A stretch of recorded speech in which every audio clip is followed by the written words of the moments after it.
Hello students, इस video में हम पढ़ेंगे सॉल्यूशंस के टाइप्स के बारे में। आपने सॉल्यूशन सुना होगा, तो सबसे पहले देख लेते हैं सॉल्यूशन क्या होता है। जब भी कोई सॉल्वेंट और सॉल्यूट को हम साथ में मिलाते हैं तो क्या बनता है, एक सॉल्यूशन बनता है। जैसे हम NaCl का एग्जाम्पल ले लेते हैं, जो कॉमन नमक हम यूज़ करते हैं। ठीक है, इसके अंदर क्या होगा, इसके अंदर वाटर होगा जिसको हम क्या बोलेंगे, सॉल्वेंट, जिसमें कोई चीज़ घुलती है। ठीक है, NaCl को हम क्या बोलेंगे, सॉल्यूट, जो कि इसके अंदर घुलेगा। ठीक है, तो जो चीज़ घुल रही है उसे हमने बोला सॉल्यूट, जिसमें घुल रही है उसको बोला सॉल्वेंट। ठीक है, अब इस तरीके से हम इसको सॉल्यूशन बोलेंगे। जब ये घुल जाएगा तो क्या बन जाएगा, सॉल्यूशन बन जाएगा। ठीक, अब इसमें दो चीज़ें होती हैं। पहली चीज़ ये कि इसका आयनाइजेशन हो सकता है। अगर सॉल्ट है तो ऑब्वियसली उसका क्या बनेंगे, आयंस बन जाएंगे। पॉजिटिव और नेगेटिव आयंस में वो डिवाइड हो जाएगा, Na पॉजिटिव, Cl नेगेटिव। इसी तरीके से पॉजिटिव और नेगेटिव में डिवाइड हो जाएगा। दूसरी चीज़, यहाँ पर सॉल्वेंट तो बहुत सारा है। ठीक है, उस सॉल्वेंट में कितना सॉल्यूट घुला है उसको हम क्या बोलते हैं, कॉन्सेंट्रेशन बोलते हैं। ठीक है, उसको हम क्या बोलते हैं, कॉन्सेंट्रेशन बोलते हैं। क्या, जितना भी सॉल्यूट किसी सॉल्वेंट के अंदर घुला है वो। ठीक है, तो डाइल्यूट सॉल्यूशन क्या होता है, जिसमें सॉल्यूट कम है, सॉल्वेंट ज़्यादा है, मतलब कॉन्सेंट्रेशन क्या है, कम है। कॉन्सेंट्रेशन कम हुआ मतलब घुलने वाली चीज़ कम है, मतलब लेस सॉल्यूट और more solvent, that is what, dilute solution. Concentrated solution का मतलब क्या होता है कि उसके अंदर हमने सॉल्यूट बहुत सारा डाला है तो वो क्या हो गया है, कॉन्सेंट्रेटेड हो गया है।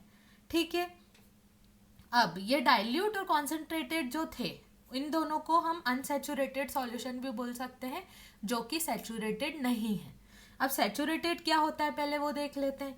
Solution in which any more solute can not be added, जिसके अंदर हम और सॉल्यूट नहीं डाल सकते। मतलब एक लिमिट आती है ना डिसॉल्व करने की, उसके बाद घुलना बंद हो जाएगा। उसको हम क्या बोलेंगे, सैचुरेटेड सॉल्यूशन बोलेंगे। ठीक है, सुपर सैचुरेटेड सॉल्यूशन क्या होता है, जब हम क्या कर देते हैं, टेम्परेचर बढ़ा देते हैं। अब हमने क्या किया, घुल तो रहा नहीं था तो हमने इसको क्या किया, गर्म कर दिया, इसका टेम्परेचर बढ़ा दिया। जब हमने इसका टेम्परेचर बढ़ा दिया तो क्या होगा, इसकी सॉल्युबिलिटी भी बढ़ जाएगी। सॉल्युबिलिटी बढ़ जाएगी मतलब इसमें जो घुल रहा था वो घुलना ज़्यादा हो जाएगा। इसी तरीके से अगर ये घुलना ज़्यादा हो जाएगा तो क्या होगा कि जब हम उसको वापस ठंडा कर देंगे तो जो घुली हुई चीज़ें वो घुली ही रहेंगी, जिसको हम बोलेंगे सुपर सैचुरेटेड सॉल्यूशन। मतलब सैचुरेशन के पॉइंट से भी ज़्यादा उसके अंदर घुल गया है। अगर नॉर्मल जितना घुल सकता था उतना घुलता तो हम सैचुरेटेड बोलते। सुपर सैचुरेटेड में क्या हुआ, हमने गर्म किया और ज़्यादा घोल दिया और फिर उसको वापस हम क्या ले आए, नॉर्मल उस पर ले आए। ठीक है, इस तरीके से हम इसको बोलते हैं सुपर सैचुरेटेड सॉल्यूशन। अब यहाँ पे मिसिबल कंपाउंड्स एक टॉपिक आता है। मिसिबल कंपाउंड्स वो होते हैं जो एक दूसरे में मिक्स हो सकते हैं किसी भी प्रोपोर्शन में। कितना भी आप किसी भी कंपाउंड को मिला के सॉल्यूशन बना सकते हो। ठीक है, अब एक कॉन्सेप्ट है जो आपको जानने की ज़रूरत है कि अगर NaCl का सॉल्यूशन है तो वो सॉलिड के साथ इक्विलिब्रियम मेंटेन कर लेता है। अब इक्विलिब्रियम क्या होता है, इसका मतलब है कि NaCl का सॉल्यूशन बन गया है, अब आप और सॉल्ट डाल रहे हो उसके अंदर, तो ऐसा नहीं हो रहा है कि वो सॉल्ट घुल नहीं रहा है।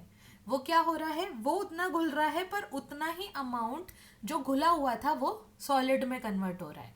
समझ रहे हो, तो NaCl जितना सॉल्यूशन में होगा उतना सॉलिड में कन्वर्ट होता जाएगा। इस तरीके से क्या होता है, इस तरीके से इक्विलिब्रियम मेंटेन होता जाता है।